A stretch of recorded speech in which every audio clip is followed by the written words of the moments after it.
নমস্কার বন্ধুরা, নিরামিষ দিনের জন্য আজকে তৈরি করে দেখাবো শীতের ফুলকপি আর পনির দিয়ে অসাধারণ স্বাদের কালিয়ার রেসিপি। রেসিপিটা যদিও খুবই সাধারণ, একদম ঘরোয়া রান্না।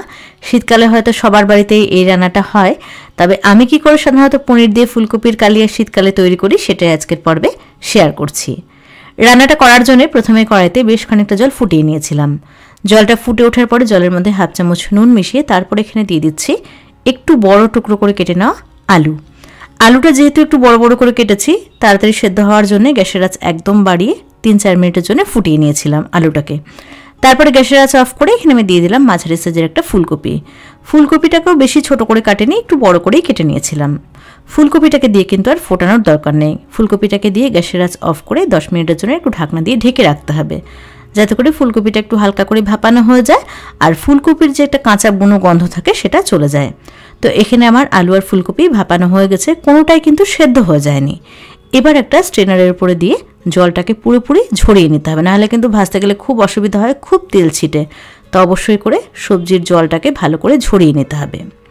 ওই একই কড়াইতে 2 চামচ সর্ষের তেল ভালো করে গরম করে নিয়ে তেলের মধ্যে সামান্য পরিমাণে নুন মিশিয়ে নিচ্ছি। এখানে দেখুন 200 গ্রাম পনির মাঝারি টুকরো করে কেটে নিয়েছিলাম। পনিরটাকে দিয়ে একটু হালকা লালচে করে ভেজে নিতে হবে।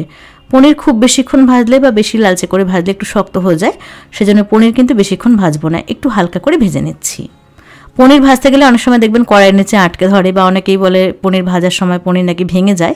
সেজন্যই তেল ভালো করে গরম করে নিয়ে তেলের মধ্যে সামান্য পরিমাণে একটুখানি নুন মিশিয়ে তারপরে পনির ভাজলে পনির কিন্তু খুব সহজে ভাজা যায়, ভেঙেও যায় না বা কড়াইয়ের নিচে আটকেও ধরে না। তো একই রকম করে সবগুলো পনির আমি ভেজে নিচ্ছি। যেহেতু তেলের পরিমাণ অল্প নিয়েছিলাম, সেজন্য আমি একসাথে সব পনির দিইনি, তাহলে নাড়াচাড়া করতে অসুবিধা হতো, পনিরগুলো ভেঙে যেত। সেজন্য আমি দুটো ব্যাচে সবগুলো পনির অল্প অল্প করে ভেজে নিলাম। এবার ওই তেলটার মধ্যেই আলু আর ফুলকপিটাকে দিয়ে দিলাম। মিডিয়াম টু হাই আছে মোটামুটি 5-6 মিনিট সময় নিয়ে সুন্দর একটু লালচে করে সবজিটাকে ভেজে নিচ্ছি, এতে করে খেতে ভালো লাগবে রান্নাটা। এদিকে একটা মিক্সির জারের মধ্যে নিয়ে নিলাম বড় সাইজের একটা টমেটো, 1 ইঞ্চি আদার টুকরো আর 4-5টা মতন কাঁচা লঙ্কা। আর যাচ্ছে এখানে 5 থেকে 6টা মতন কাজু বাদাম আর 1 টেবিল চামচ পোস্ত। সব কিছুকে অল্প জল দিয়ে একদম মসৃণ করে বেটে নিয়েছি। মশলার পেস্ট কিন্তু রেডি হয়ে গেছে। মশলাটা রেডি করতে করতে আলু আর ফুলকপি সুন্দর লালচে করে ভাজা হয়ে গেছে। এবার এটাকে একটা অন্য পাত্রের মধ্যে নামিয়ে নিয়েছি। আর রান্নাটা করার জন্য কড়াইতে নিয়ে নিয়েছি আরও 3 টেবিল চামচ সরষের তেল। তেলের মধ্যে একটা শুকনো লঙ্কা, একটা তেজপাতা আর দিয়ে দিচ্ছি একটুখানি গোটা গরম মশলা, ছোটো এলাচ, লবঙ্গ, দারচিনি, তার সাথে কয়েকটা কালো গোলমরিচ আর হাফ চামচ গোটা জিরে। এবার ফোড়নটাকে কয়েক সেকেন্ড একটু ভেজে নিচ্ছি। ফোড়ন থেকে মিষ্টি একটা সুগন্ধ বেরিয়েছে।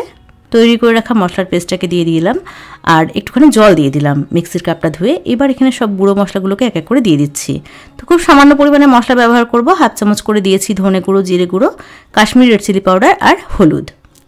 এবার সব কিছুকে খুব ভালো করে একসাথে কষিয়ে নিতে হবে। মশলাটাকে আমি একদম শুকনো শুকনো করে কষিয়ে নিয়েছি। দেখতেই পাচ্ছেন তেল কিন্তু ছাড়তে শুরু করেছে।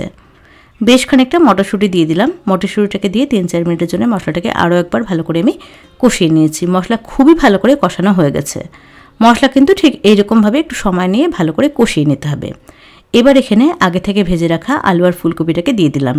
প্রথমে মশলার সাথে সবজিটাকে ভালো করে মিশিয়ে নিলাম, তারপর এখানে অল্প পরিমাণে গরম জল দিয়ে দিচ্ছি। একটু জল দিয়ে মশলার সাথে সবজিটাকে খুব ভালো করে কষিয়ে নেব। এইরকমভাবে একটু সময় নিয়ে ভালো করে কষিয়ে কষিয়ে রান্না করলে একদম সাধারণ একটা ঘরোয়া রান্নাও কিন্তু খেতে দুর্দান্ত হয়।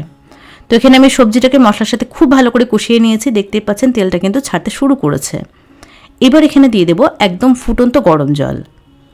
কষাতে কষাতে সবজি কিন্তু মোটামুটি সেদ্ধ হয়ে এসেছে। এটা যেহেতু একটু ঝোল ঝোল রাখবো, সেজন্য আমি 2 কাপ জল দিলাম। জলটা আপনারা নিজেদের পছন্দ অনুযায়ী দিতে পারেন, আপনারা কীরকম ঝোল রাখতে চান সেই অনুযায়ী জলটা ব্যবহার করতে পারেন। এবার এখানে স্বাদ অনুযায়ী নুন দিয়ে দিলাম আর টেস্টটাকে ব্যালেন্স করার জন্য হাফ চামচ চিনি। চিনিটা কিন্তু স্কিপ করা যাবে না, অবশ্যই দিতে হবে।